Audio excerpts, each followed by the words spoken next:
काळात मी जन्माला आले आणि राजाभाऊंचे चित्रपट पाहण्याचे भाग्य मला लाभले, अशी भावना ज्येष्ठ अभिनेत्री लालन सारंग यांनी व्यक्त केली. राजा परांजपे प्रतिष्ठानच्या वतीने आयोजित राजा परांजपे महोत्सवाचे उद्घाटन लालन सारंग यांच्या हस्ते करण्यात आले. त्यांच्या हस्ते अभिनेता सुबोध भावे, अभिनेत्री तेजस्विनी पंडित, पटकथा लेखक गिरीश कुलकर्णी आणि दिग्दर्शक निशिकांत कामत यांना राजा परांजपे तरुणाई सन्मान प्रदान करण्यात आला.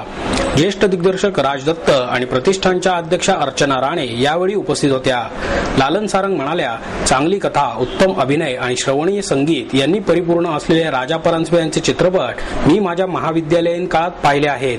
त्या काळात मी जन्माला आले आणि राजाभाऊंचे हे चित्रपट मला पाहता आले हे माझे भाग्यच आहे. सध्या नव्या दमाचे कलाकार आणि दिग्दर्शक चित्रपटांमधून नवीन आशय देत आहेत. एकाच दिवशी 5 मराठी चित्रपट प्रदर्शित होत आहेत याचा आनंद जरूर आहे, पण मराठी चित्रपटाचा प्रेक्षक विभागला जात आहे याचा निर्मात्यांनी विचार केला पाहिजे. राज दत्त म्हणाले, परीक्षा संपल्यानंतर मी मित्रांसमवेत चित्रपट पाहायला गेलो. चित्रपट पाहतानाच मनात मूक संवाद सुरू होता. त्याचा प्रभाव इतका आमच्यावर झाला की मध्यंतरामध्ये बटाटेवडे खाण्याचे देखील विसरून गेलो. चित्रपट हे माध्यम, त्याचा परिणाम काय असतो हे राजाभाऊंच्या ऊन पाऊस चित्रपटातून अनुभवले. चित्रपटाची शक्ती मनात घर करून बसले. जगाच्या पाठीवर चित्रपटाच्या वेळी मी त्यांचा सहाय्यक होतो. राजाभाऊंनीच मला घडवले हे वास्तव आहे. सुबोध भावे म्हणाला, हा माझा मार्ग ऐकला, पेडगावचे शहाणे, लाखाची गोष्ट या राजाभाऊंच्या चित्रपटातील साधेपणा आणि टवटवीतपणा आजही कायम आहे.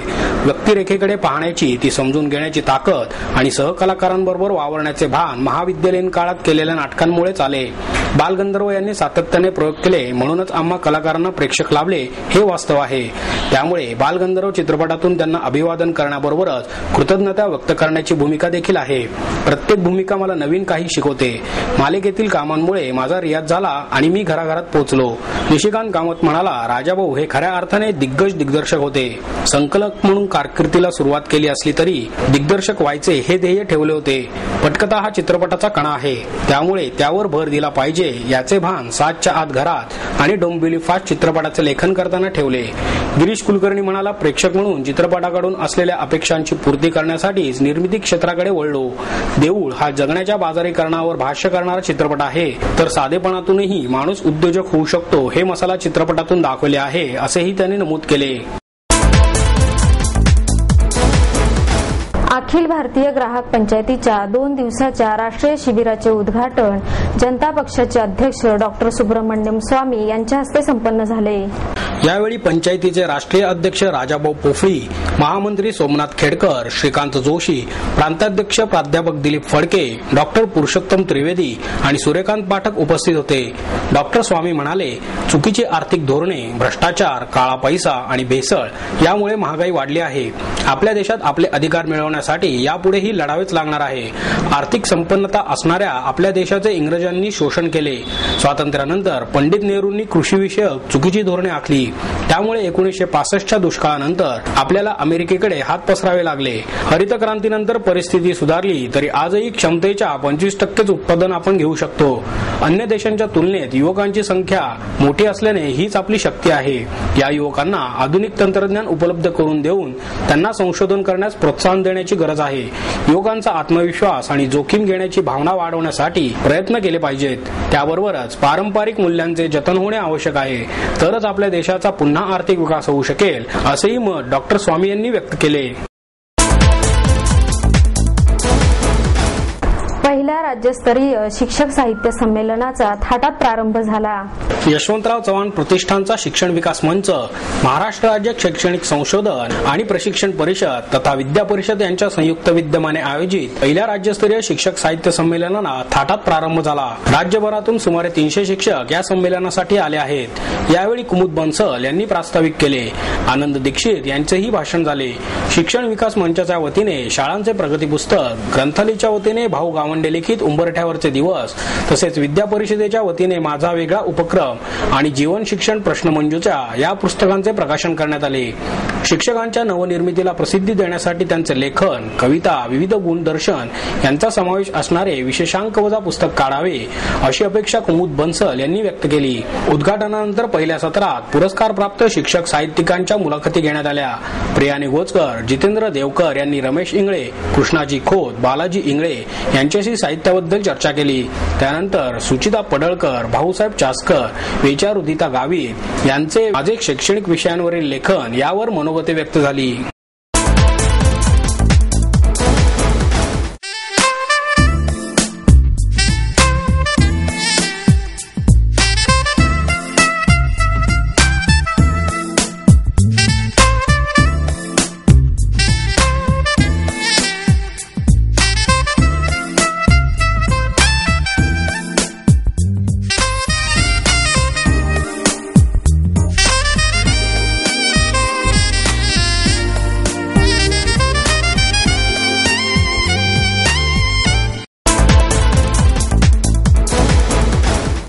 जितेंद्र आव्हाड यांनी केलेले आरोप बिनबुडाचे असून 1 इंच ही जमीन आपल्या नावावर असल्याचे सिद्ध केल्यास सर्व जमिनी जितेंद्र आव्हाड यांच्या नावाने करून देईन असे आव्हान माहिती अधिकाराचे कार्यकर्ते रवींद्र बराटे यांनी केले. पुण्यात आपल्या 8 कंपन्यांच्या नावाने 2000 कोटी रुपयांच्या जमीन खरेदी केल्याचे आणि 200 कोटी रुपये एवढा मुद्रांक शुल्क नोंदणी फी बुडवली असल्याचे राष्ट्रवादी काँग्रेसचे आमदार जितेंद्र आव्हाड यांनी विधानमंडळात केलेले आरोप रवींद्र बराटे यांनी फेटाळून लावले.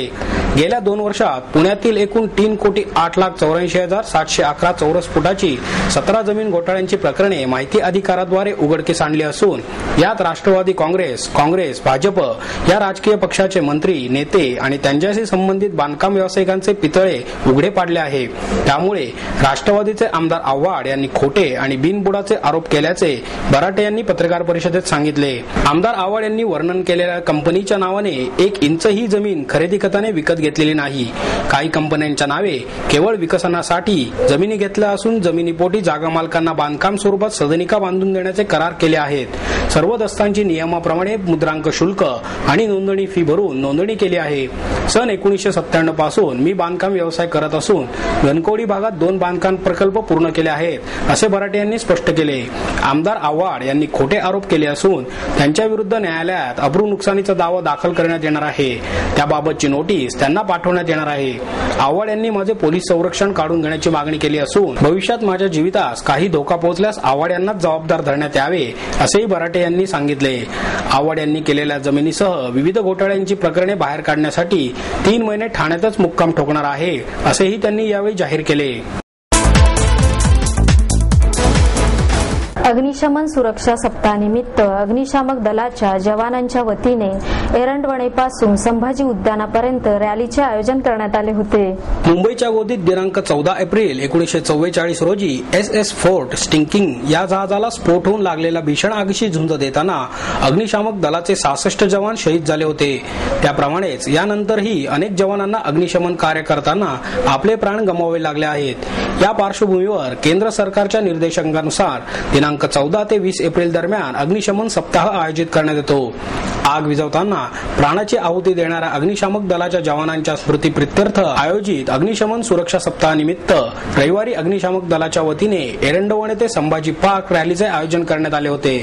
जनजागृती करण्यासाठी सप्ताहामध्ये अग्निशमन सेवेतील कर्मचारी तसेच औद्योगिक अग्निशमन सेवेतील कर्मचारी यांच्यासाठी विविध फायर ड्रिल स्पर्धांचे आयोजन करण्यात येते. 5वी ते 9वीच्या शालेय विद्यार्थ्यांसाठी निबंध आणि चित्रकला स्पर्धा आयोजित केल्या जातात. शहरात शनिवारपासून सुरू झालेल्या अग्निशमन सेवा सप्ताहानिमित्त संभाजी उद्यानात दिनांक 20 एप्रिल पर्यंत प्रदर्शनाचे आयोजन केले आहे. तसेच प्रत्येक अग्निशमन केंद्राच्या वतीने शहरात जनजागृतीसाठी कार्यक्रम आणि प्रात्यक्षिकांचे आयोजनही करण्यात आले आहे.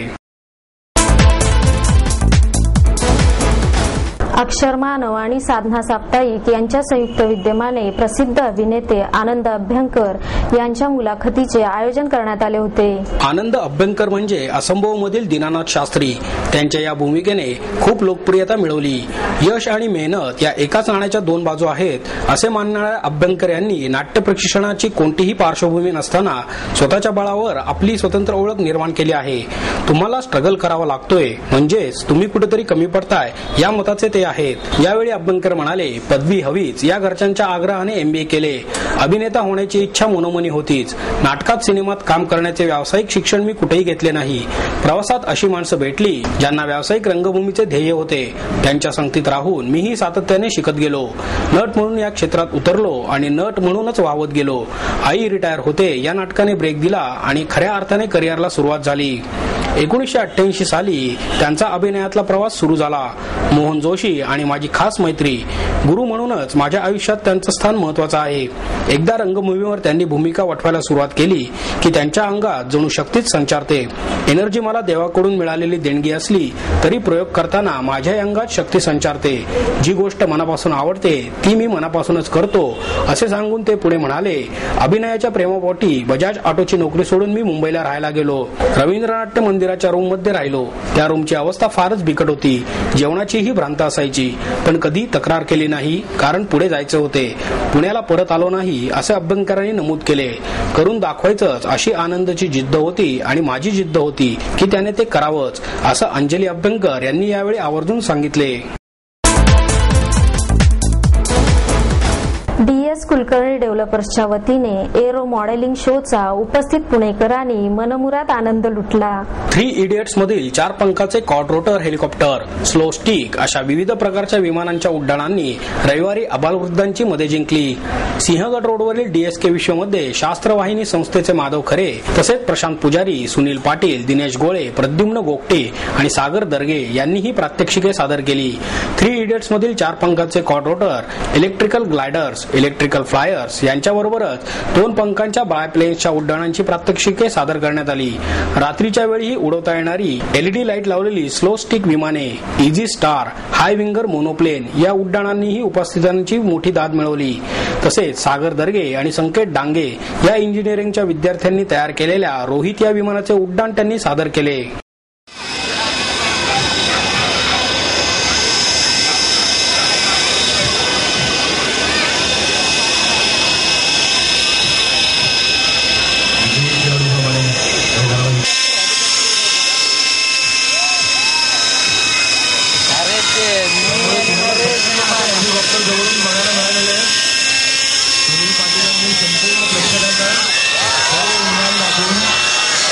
कल्पना दिलेली आहे।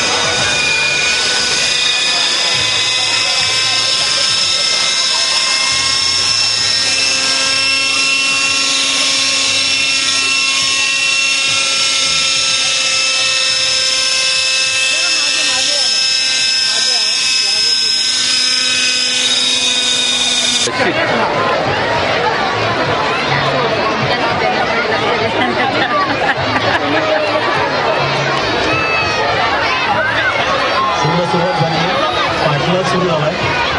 आपल्या मंदिराचा पाठलाग या विमानासोबत चालू ठेवा।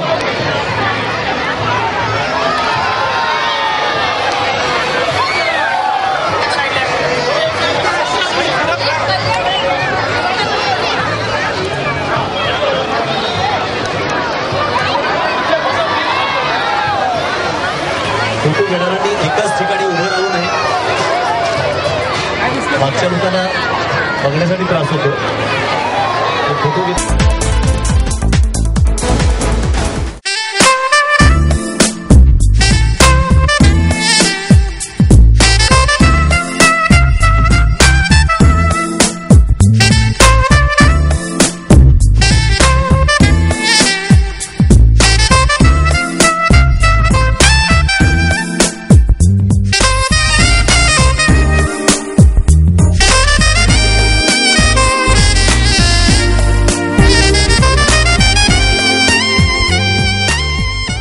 आणि याबरोबरच हे बातमीपत्र संपलं। पुन्हा भेटूया उद्या याच वेळी। नमस्कार।